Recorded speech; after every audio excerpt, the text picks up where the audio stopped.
Nearly 100 years ago, South Korea's top hunter, Min-soo, was mysteriously transported to a monster-infested realm. This happened right after he and his disciples successfully defeated the Demon King on Earth. The only way for him to return home was by defeating a powerful dragon-like monster that contained a special core within its body, a core that could help him teleport back to his home planet. After battling for years, Soo finally takes down the beast, thanks to his legendary healing abilities. With the core now in his possession, he swallows it without hesitation, preparing to finally return to Earth and reunite with his disciples and little brother. But when he opens his eyes, he finds himself in a lush, green forest. Something feels off. And to make things even stranger, he realizes he's not alone. A mysterious being is now inside him, an entity that resides within his guts, introducing itself as Fry. Soo quickly gets back on his feet, scanning his surroundings, but he doesn't recognize the landscape at first glance. This surprises Fry. How does this guy not even recognize his own home? That's just weird. But Soo reminds him that Earth's landscapes vary depending on the location. He then shifts his focus to the flow of mana around him. Something feels off, it feels suspiciously similar to being inside a gate. Checking his own mana, he realizes something frustrating: his stats have been nerfed again. Dimensional travel always seems to come with side effects. The first time he was sent from Earth to another world 100 years ago, his stats had plummeted. And now, history repeats itself. Right now, he only has 20% of his former power, which is beyond frustrating. Even Fry is pissed. He wants Soo to recover as soon as possible, otherwise, he won't be able to use his awesome skills. But Soo is just as annoyed, knowing that regaining his lost strength will take at least a decade. Hearing this, Fry straight up wants to cancel their contract. With Soo's current pathetic mana level, he's basically useless to him. As they bicker back and forth, the scene cuts to a woman running for her life. She's panting heavily, completely out of breath, as an orc chases her down. She has lost track of her teammates and has no idea what to do. More importantly, she still can't understand why an orc has appeared this early in the dungeon. Suddenly, she stumbles and trips over her own feet. The orc is about to tear her apart, until, out of nowhere, Soo rocks the bastard with a single punch. And the best part? He doesn't even bother looking in the orc's direction. That's how insignificant the threat is to him. Soo then turns to the girl and asks her to confirm something: is this planet really Earth? Still panicked and out of breath, the girl manages to respond with a hesitant yes. He follows up with another question, asking if they're currently in Korea and what year it is. Once again, she nods and answers, it's the year 2037. This revelation gets Soo thinking.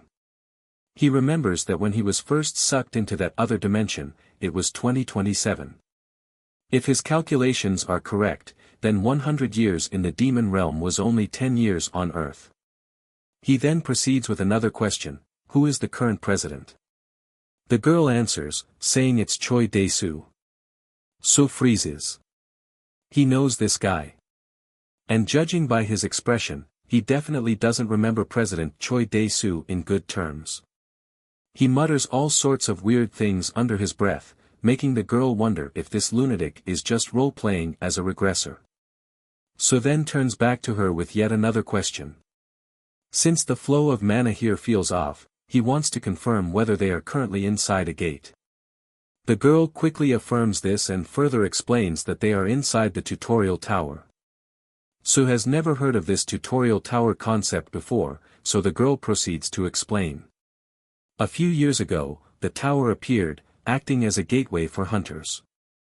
If you clear it, you awaken your abilities and gain skills.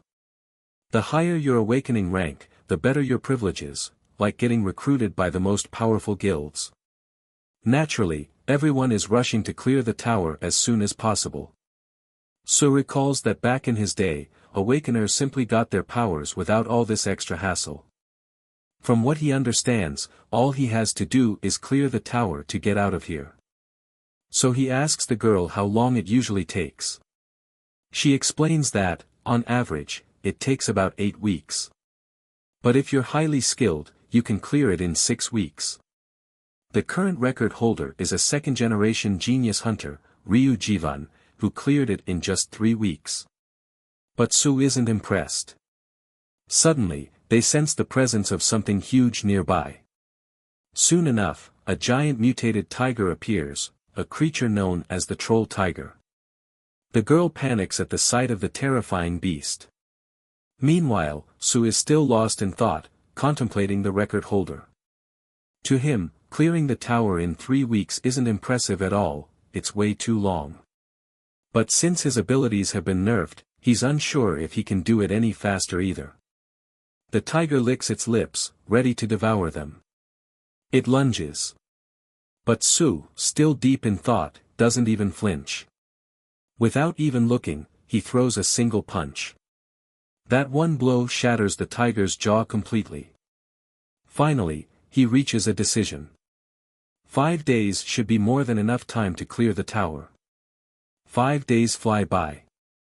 The scene transitions to Min Jun, the Empire Guild's master. His assistant reports that someone has just exited the tutorial tower. Min Jun isn't surprised. It's been 8 weeks since the trial started, so clearing the tower in that time is reasonable. But then the assistant reveals something shocking. The person who cleared the tower wasn't even on the original entry list. There's no record of their batch. No record of them ever entering the tower. And now, this mysterious person is causing a massive commotion outside. When the assistant shows Min Jun a photo of the individual, his eyes widen in shock.